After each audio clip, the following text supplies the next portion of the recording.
Well, here we are at the University of Madras. This university is one of the oldest and most venerable institutions of learning. It has a Sanskrit manuscript library, one of the largest in the country. It has a department of philosophy, which includes the study of Vaishnavism and Shaivism. So today we're beginning with the conference of scholars from all over the world, and I'm looking forward to meeting them. Some of them I know already since years. This is my opportunity to ask them my main question. What is it about this book, the Bhagavata Purana, which is well over 1,000 years old, that is so interesting for and engaging for people of today, for people not just in India, but all over the world? So we're going to begin today, so let's go and see what happens.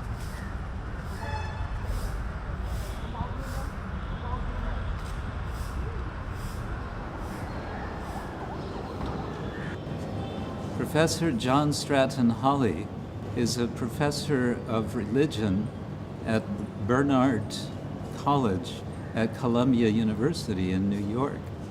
He's been teaching there since the last 30 years or more and researching on the Indian bhakti tradition. Bhakti, meaning devotion, is central to our subject, the Bhagavata Purana.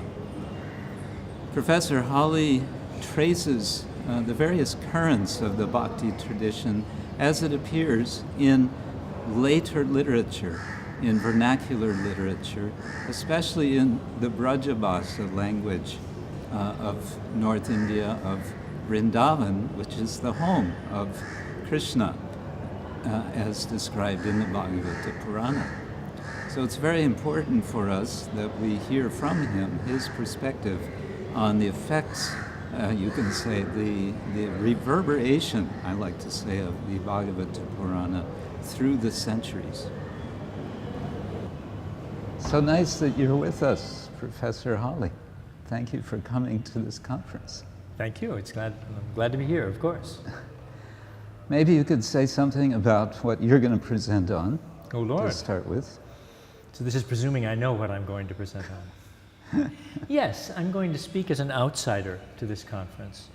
Most people in the conference room are Sanskritists, yourself included. I am not, though I started in Sanskrit. So my exposure to the Bhagavata basically is the exposure of an outsider, someone whose world has been colored by the Bhagavata for many years, but who is not, so to speak, professionally involved in the study of this great text. So I think it's called Bhagavata Without Boundaries or Across Boundaries. And it's about translations of the Bhagavata into North Indian languages, reactions to those translations, historically speaking, and in some way to give some idea of, since I'm in Vrindavan at the moment, of what it feels like to be surrounded by the performance of the Bhagavata in that place. Performance. We could say performance is a very important element of the Bhagavata itself. Yes. It seems that what's happening in terms of lila or pastime can be all seen as performance, and that performance is getting re-performed in so many forms. So your focus, as I know, is especially on what has come out in the vernacular poetry of late 15th, 16th century, especially Surdas, if I'm not mistaken. So far, so good. And I'm dubious about the late 15th, but 16th. Okay, 16th. I'm very much on board for that. Okay.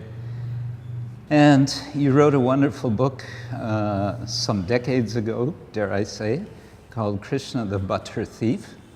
Many decades ago.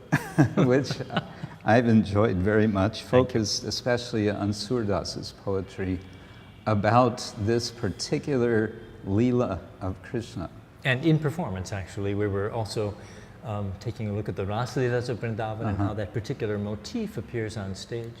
And the other thing that you just said about performance, and you haven't quite underscored it, but I think is also true about the Bhagavata, it's a series of dialogues, actually, dialogues that are encased one in the other. Mm-hmm. So one of the interesting things that's, I think, that has happened in the performance traditions of Braj, the North Indian area where Vrindavan is located, is that those performance traditions have become less dialogical over the course of the last 40 years than they were when I first got there. As we, if you have a performance of a Bhagavat Katha or a Bhagavat Saptaha, 7 days in which the Bhagavata is expounded, it's a single performer who is doing most of that work with musical background.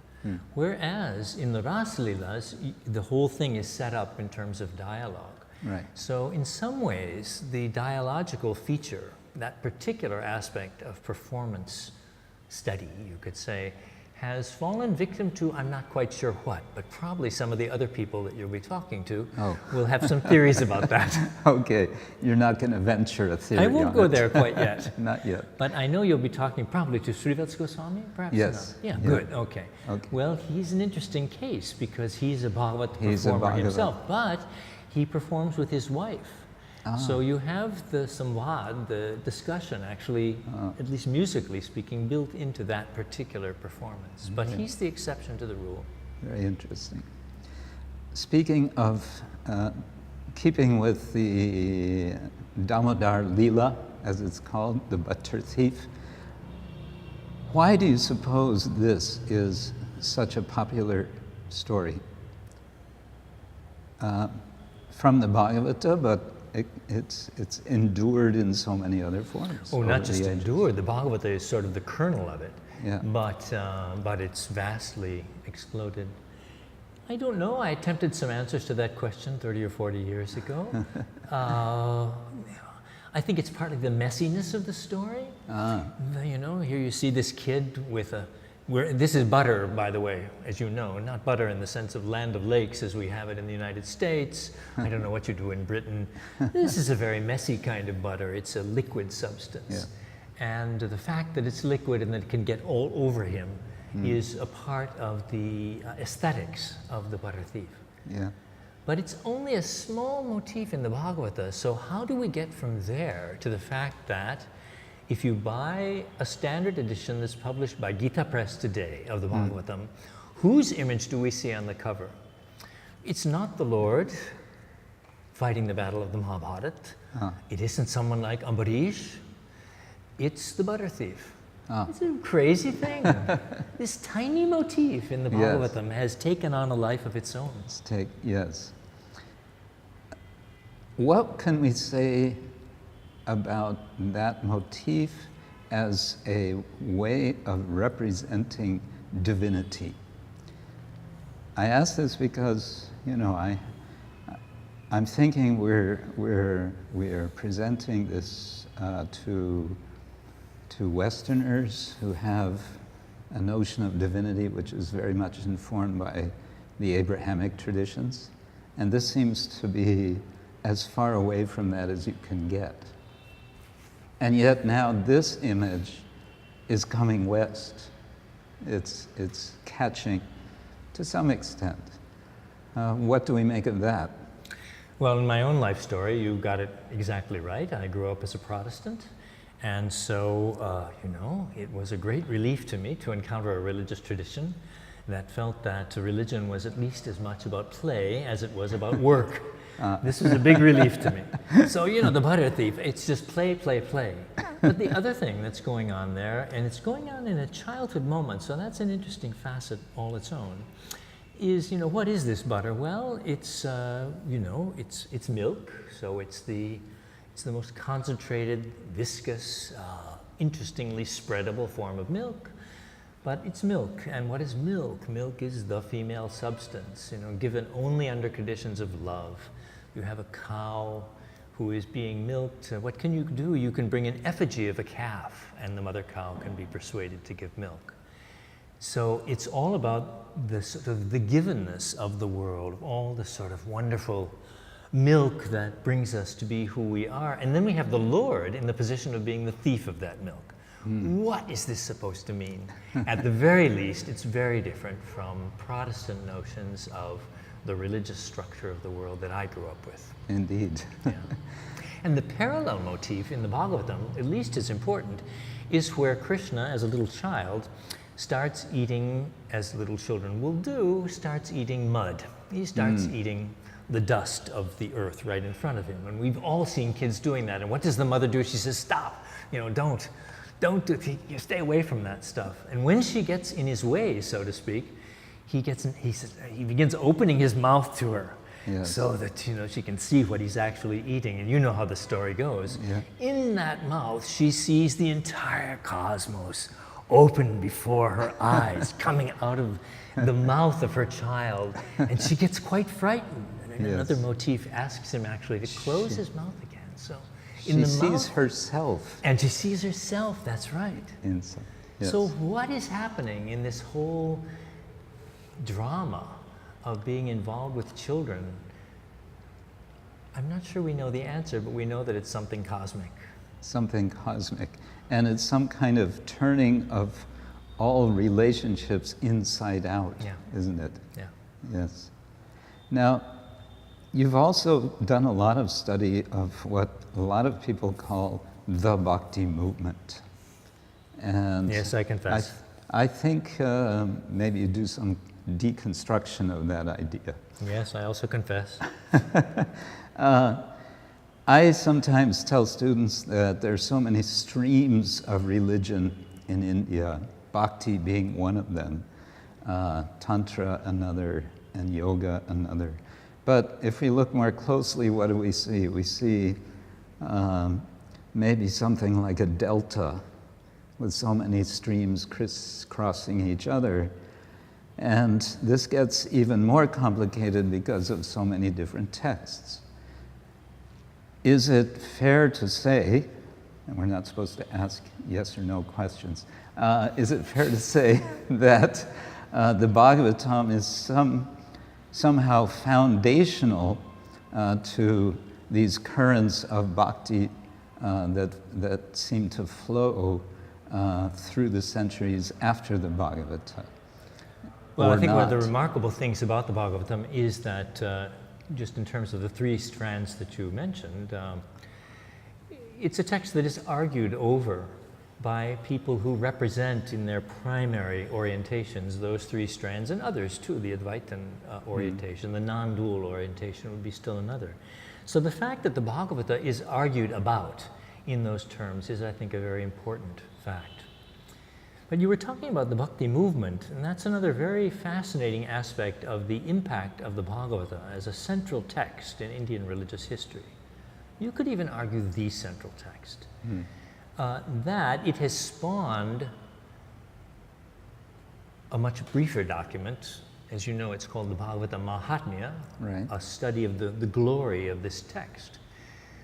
And in that document, we have the picture of how Bhakti herself, hypostasized as a woman, moves from the south to the north.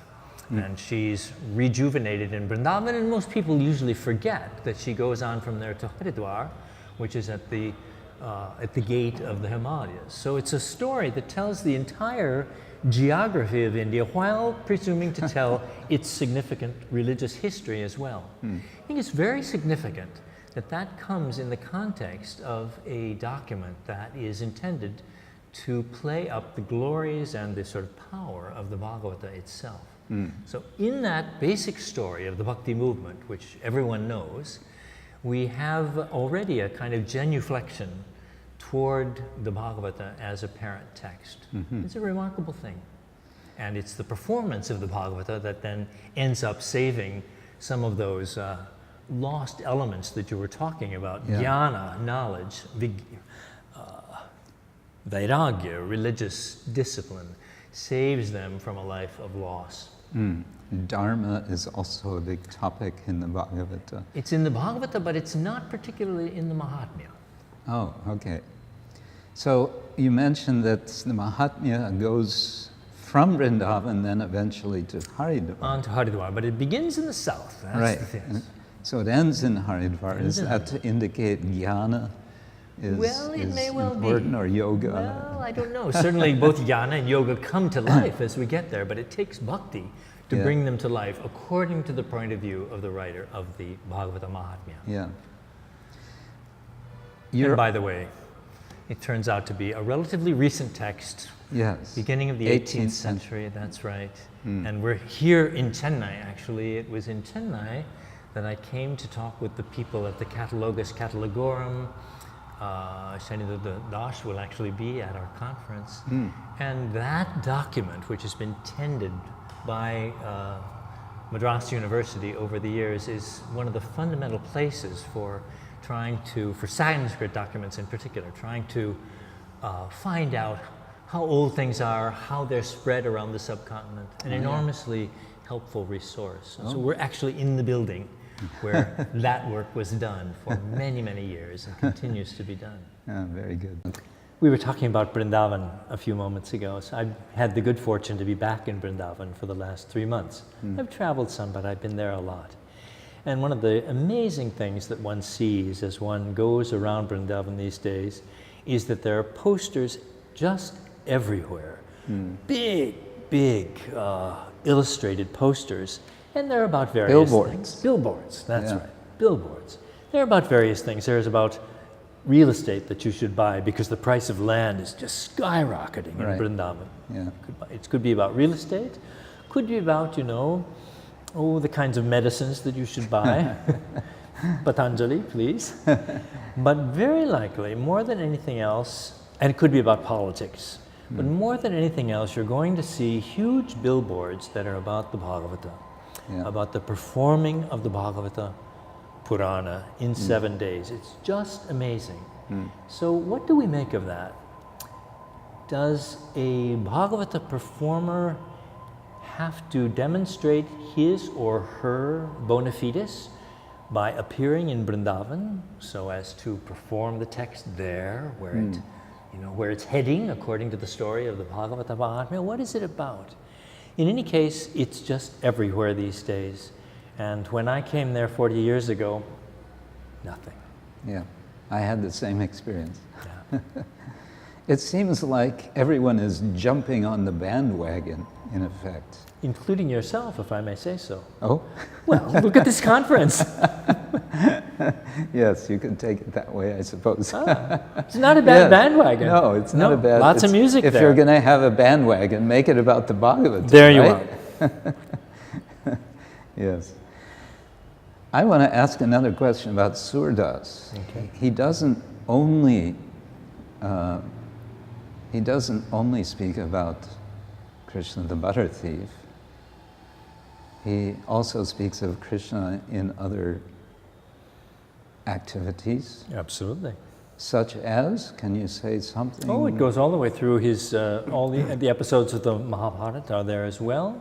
Oh, I didn't know that. Absolutely, where there is sort of Bhishma waiting for his death at the good grace of Krishna. Oh, it's definitely there.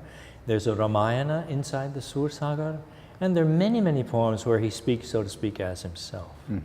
So one of the interesting things that has happened to the Sursagar is that it has become the text of the child Krishna from many people's points of view. And that it has become a vernacular version, a translation of the Bhagavata itself, which it surely was not. Through its accumulation of poems, probably not from Surdas. I'm sure that's true, but also through some very heavy editorial work. Someone decided at a certain point in the late 18th or early 19th century that the Sursagar was so important that it ought to be seen as a Bhagavata. And at that point, you have a division of the text on the part of editors into 12 skandhas, into 12 books.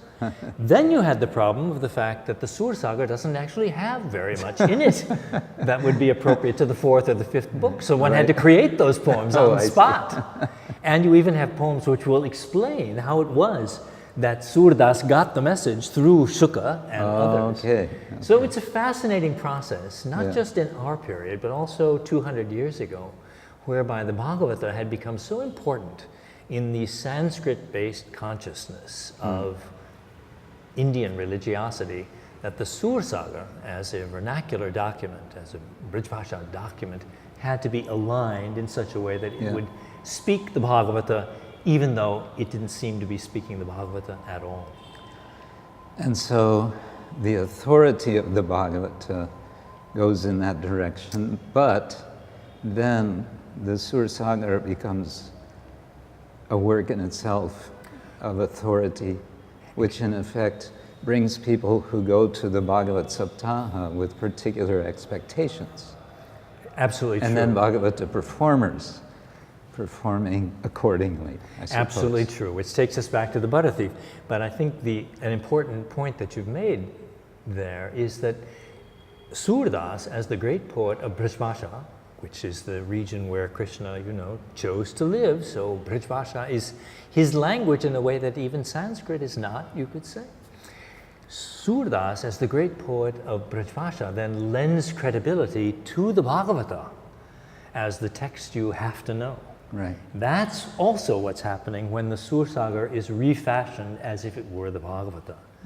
It's a sort of mutual, it's a what do we call that in English? It's staying in the loop. It's a looping process. It's Looping, it mutually reinforces. It goes back and forth between the vernacular and the Sanskrit.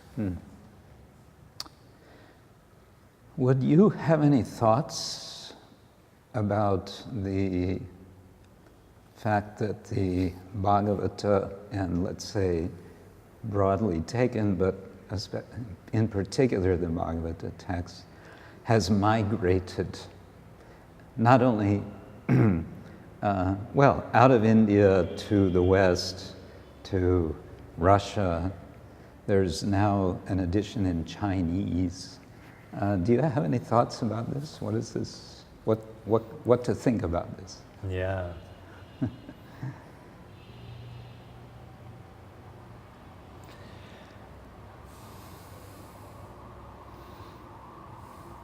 I can only tell you this, I guess, that not specifically about the Bhagavata, but one of the very striking facts of being in Vrindavan these days is there's a very noticeable community of ISKCON devotees who are from Russia. From Russia. And who live in places called, Ruski Dom, the first one, or Ruski Dom, the second one. And then there are a few other places too. So, Russians, busy passing out the Bhagavata through the eyes of Prabhupada, of course, and seeing it being translated back into Brijbhasha. So you have this wonderful scene where these Russians are dancing on the street, trying to get people to to give a donation for some text that has something to do with Prabhupada's teaching, and it might be the Bhagavata itself. And some of those, very recently, are actually in Hindi. So you have this wonderful Leela whereby the Russians, who got their Bhagavata from English, actually, where Prabhupada first worked on it in the United States, Russians are bringing it back into Hindi. A fascinating process. Another loop. Total loop, exactly. Everything is all interactive in some way. Is that something like the fact that Mohandas Mahatma Gandhi first encountered Bhagavad Gita in England in an English translation? I'm sure it is. I'm sure it is. It's all part of that same story. Absolutely. No, the Leela of the world these days, oh my God. Let's not talk about it too much because the play has gotten a little out of hand in the American elections, but that it is mysterious. Let's not go there. That it is mysterious and play-like. At the very least, we have that. Indeed. Could you say a little about, to change the subject slightly, Dennis Hudson and his work with the Vaikuntha Perumal Temple? I'll say a word. We both knew Dennis. He was a very close friend. And his idea was this, in a sentence, I guess, that one could make sense of this very important 8th century temple in Kanchipuram, where I hear you're going tomorrow, make sense of the temple of Vaikuntha Perumal if one understood the sequence of stories in the Bhagavata. And that this was a temple that tried to do two things. It documented, in a satisfying way, in this temple structure, it documented the religious history of the dynasty that it served. Through bas relief. Absolutely, reliefs on the side of the temple itself. But at the same time, it achieved that purpose by telling the story of the Bhagavata at the same time. So I'll be very curious. I hope you're taking Dennis's guidebook along with you. Be very curious to know what you make of what you see on the temple itself, and you may have been there before, indeed. I was there once, very briefly, late evening. I didn't have time to really look at it. But yes. One of the things that often happens to people is they arrive late evening and have to go back. Now you're going back. It's a good thing. Yes, we have to go back.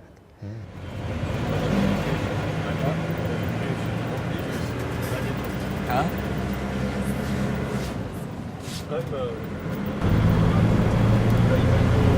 Right now we're approaching Kanchipuram, which is about 2 hours drive outside of Chennai.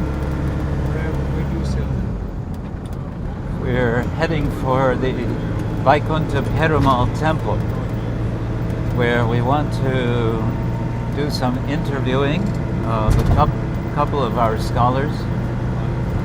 I visited this temple a couple of years ago, very briefly, and I had heard about it quite some time before that. It's an important place in connection with the Bhagavata Purana. This temple is a kind of three-dimensional Srimad Bhagavatam in sculpture. So we're quite excited to finally get the opportunity to come here and to see some of this work which was done. The original temple was completed at the end of the 8th century. So we're looking at a place which is some 1,200 years old as a monument in stone to the literature, the text, which we are interested in.